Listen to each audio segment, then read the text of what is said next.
आज मुझे माल डिलीवरी करने खुद जाना था, तो मैंने अपने लक्कड़ बग्गे पे सारा माल कंसाइनमेंट लोड करके निकल पड़ा। तभी मैंने अपने भाई को याद किया। मैंने कहा तूने चलना है चंडीगढ़, क्योंकि मैं माल डिलीवरी करने जा रहा हूँ। उसने कहा हाँ मैं भी चल पड़ूंगा। तभी मुझे याद आया कि मेरा एक बचपन का दोस्त जो स्कूल में मेरे साथ हुआ करता, वो चंडीगढ़ आया हुआ है। उसको मैंने फ़ोन किया कि भाई मिलेगा तू मेरे को? तो उसने कहा हाँ पक्का मिलूंगा, पंचकुला आ जाना। मैंने अपने भाई को बिठा के सीधा पंचकुला की तरफ चलना शुरू कर दिया। तभी मेरे भाई ने मुझे बोला भैया पहाड़ों में घूमने का मज़ा ही बहुत अलग आता है, पहाड़ों में आना चाहिए। मैं कहा तू पहाड़ों में नहीं आएगा तो क्या पहाड़ तेरी तरफ आएंगे? तू भी कैसी बात कर रहा है? मेरी बातों को सुन के मेरा भाई नकली हंसी हंसने लग गया। हाँ हाँ हाँ। मैंने कहा हंसना बंद कर और चलना शुरू कर। तभी देखा वही टनल आ गया जिससे मैं हमेशा होके जाता हूँ। मैंने अपनी स्पीड 2 गुनी 4 कर रखा था। पहाड़ों को चीरते हुए, गुफाओं से निकलते हुए, हवाओं की रफ्तार से मैं चंडीगढ़ की तरफ जाने लग गया, क्योंकि मुझे चंडीगढ़ टाइम से पहुंचना था। मेरा भाई मुझसे पूछने लगा भैया इतनी जल्दी जाना क्या जरूरी है? मैंने कहा टाइम से जाएंगे तभी टाइम से वापस आएंगे, क्योंकि बीच में सोमरस जो पीना है। दोस्तों से क्या मिलना, मिलना तो बहाना ही होता है, सोमरस जो साथ पीना होता है। सोमरस अकेले पीने में कहाँ मजा है, जो पुराने दोस्तों साथ बैठ के पीने में मजा है। मिलना तो बहाना है, सोमरस जो साथ में बैठ के पीना है। जल्दी मुझे थी इसलिए मैंने गाड़ी की स्पीड दुगनी ही रखी। मेरे भाई ने बोला भैया फॉग बहुत ज़्यादा। मैं कहा टेंशन नाले में बस फॉग लाइट है, वो भी महंगे वाले। फॉग लाइट जला दूंगा तो अपने को सब कुछ क्लियर क्लियर दिखेगा। टॉल पहुंचे तो मैंने अपना वीआईपी पास दिखाया, तो उन्होंने कहा इस साइड से आ जाओ। आया, उसको कार्ड दिखाया और चुपचाप वहां से निकल पड़ा। इसी बीच चंडीगढ़ पहुंचने वाला था तो मैं ड्राइवर को फोन करके बोला तू आ और अपना डिलीवरी लेके जा। चंडीगढ़ पहुंचते ही मैंने सबसे पहले डिलीवरी वाले को रास्ते ही बुला लिया। मैंने कहा तू गाड़ी से डिलीवरी ले और हम सीधा जा रहे हैं अपने दोस्त से मिलने। उस बंदे ने कहा मैं ऑटो लेके आता हूँ भैया, तो वो ऑटो लेके आया और डिलीवरी ले लिया।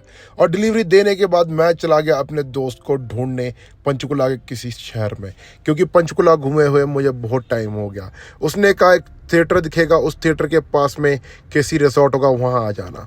ढूंढते ढूंढते गाड़ी घुमाते घुमाते पता नहीं मैं कहाँ पहुँच गया। मैंने कहा केसी रिसोर्ट तो मुझे दिख गया, मैं गाड़ी यहीं लगा देता हूँ। गाड़ी लगा के देखा तो आगे लिखा था लिक्कर वाइन शॉप। समझ गया वो यहीं कहीं होगा। यहीं पे मैंने अपनी गाड़ी लगाई तो सामने उसकी बुलेट दिख गई। मैं कह रहा ये तो वही टूरिंग वाली बाइक है, पक्का वो यहीं होगा। देखा तो वो सामने ही था। देख के बड़ी खुशी हुई। चले गए हम सोमरस लेने। सोमरस पसंद करके हम एक ऐसी जगह बैठे जिसका व्यू, नज़ारा और सेटिंग बहुत ही ज़्यादा बढ़िया था। यहाँ बैठने का मज़ा ही अलग आ रहा था। मैंने सोचा क्यों ना यहाँ बैठ के कुछ अच्छा खाने को मंगा लिया जाए। खाने को मैंने लेमन चिकन, पीनट और सलाद मंगा लिया, क्योंकि इसके साथ खाने का मज़ा ही बहुत अलग आता है। मेरे भाई का ये मूड रहा था कि उसने पनीर खाना था। खा पी के हम लोगों ने डिसाइड किया कि जो असली मज़ा है वो तो चाय पीने का है। तो मेरे दोस्त ने कहा ला तेरी स्कॉर्पियो मैं चलाऊं। मैं कहा स्कॉर्पियो क्या, तेरे नाम तो मैं अपनी प्रॉपर्टी कर दूँ। मेरा दोस्त मेरी स्कॉर्पियो चला के चले गए हम लोग चाय पीने। कह रहा था हम पंचकुला 14 सेक्टर चलेंगे, 5 सेक्टर सिर्फ चाय पीने।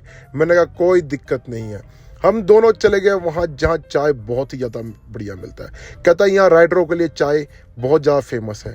मैंने कहा फिर वहाँ पे जाके क्या राइडरों को डिस्काउंट मिलेगा? उन्होंने कहा डिस्काउंट का तो पता नहीं, पर एक्स्ट्रा चाय ज़रूर मिल जाएगी।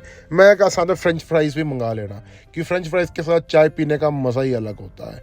वहाँ पहुँचे तो वहाँ काफ़ी ज़्यादा भीड़ था, ट्रैफिक इतनी ज़्यादा था कि पार्किंग के लिए हमें जगह नहीं मिल रहा था। इसी बीच हमें जहाँ जगह मिली वो थी हमारे राइडर्स चाय बार के सामने।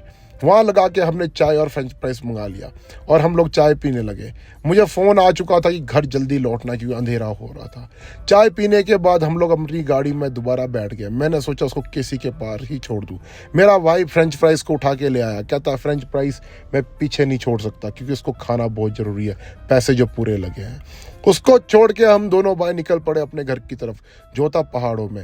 रात का अंधेरा हो चुका था, एक्सीलेटर से पाँव नहीं नीचे रख सकता था। जल्दी जल्दी घर जो पहुंचना था, क्योंकि अगर मैं 8 बजे से पहले घर नहीं पहुंचा तो घर वालों ने मेरी वैसी अर्थी उठा देनी थी। मैंने गाड़ी खींच के रखा। मुझे देख के बाकी लोग सोच रहे थे तो रेस लगा रहा है, पर मैं किसी से रेस नहीं लगा रहा था। मैं बस अपनी मंजिल की तरफ चुपचाप बढ़ रहा था। तभी देखा एक बाइक वाला जो है बिना हेलमेट के वहाँ से गुजर रहा था। मैं उसको समझाता कि हेलमेट लगाना बहुत ज़रूरी है, पर उसको समझ में कहानी थी मेरी बात। तो मैं चुपचाप अपनी गाड़ी को घर की तरफ मोड़ लिया। आगे देखा टोल प्लाजा आ गया। जो टोल मांग रहे थे तो मैंने अपना वीआईपी कार्ड निकाल कर उनको दिखा दिया कि भैया आप वीआईपी एंट्री है। तो उन्होंने वैसे स्कॉर्पियो और मेरी वीआईपी कार्ड को देख के मुझे जाने दिया।